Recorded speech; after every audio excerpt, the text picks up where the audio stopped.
Bienvenue dans Coup de pouce pour la planète et merci d'être fidèle à votre magazine 100% développement durable. Comme d'habitude, on démarre ces 5 minutes d'infos vertes par le coup de presse. Vie de bureau écolo, la ruée vers l'or en accusation au Mali et puis le rétropédalage des politiques français sur le glyphosate. Tour du net de l'info écolo avec Mylène Girardot. En France, l'interdiction du glyphosate ne sera pas inscrite dans la loi. Les écolos dénoncent une victoire du lobby de la malbouffe. Zéro contrainte tant qu'il n'y aura pas d'alternative pour les agriculteurs. Une reculade, le président maintient sa promesse d'interdire ce pesticide cancérigène d'ici à 2021. Au Mali, des villages de la région de Kayes tirent la sonnette d'alarme. La rivière Falémé connaît une pollution 3000 fois supérieure aux normes locales. Ici, plus de pêche, de maraîchage ou de culture céréalière possible. Les techniques d'orpaillage à base de mercure détruisent l'écosystème et les habitants n'ont plus qu'à devenir à leur tour chercheurs d'or. C'est la semaine du développement durable, l'occasion pour des entreprises de proposer à leurs salariés une semaine sans impact, avec des défis comme manger végétarien toute la semaine ou vivre sans imprimante. Peut-être de quoi inciter les entreprises à devenir éco-responsables toute l'année.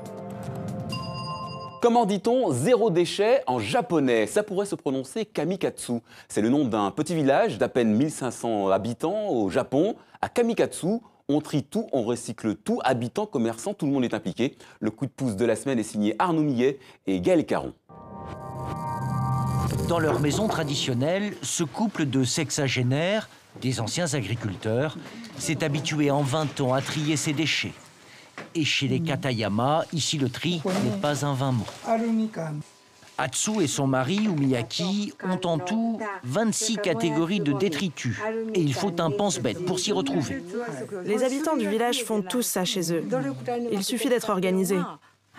À Kamikatsu, les habitants ne transigent avec rien. Vous voyez cette simple bouteille? Il faut séparer 3 éléments.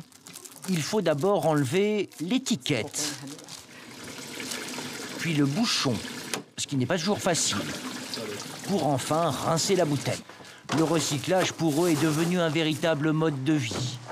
Mais ce n'est pas terminé, car après le tri domestique, 2 fois par semaine, les Katayama doivent se rendre eux-mêmes à la déchetterie du coin. Grâce aux habitants et aux autorités locales, Kamikatsu est arrivé aujourd'hui à plus de 80% de déchets recyclés. Ça prouve bien que l'on peut faire des choses étonnantes pour l'environnement, quand on le veut bien. Et ce qu'il adviendra de ces ordures ménagères et leur valeur à la revente est indiqué sur les étiquettes. Ces baguettes en bois coûtent de l'argent à la commune, 45 yens, soit à peu près 35 centimes d'euros par kilo.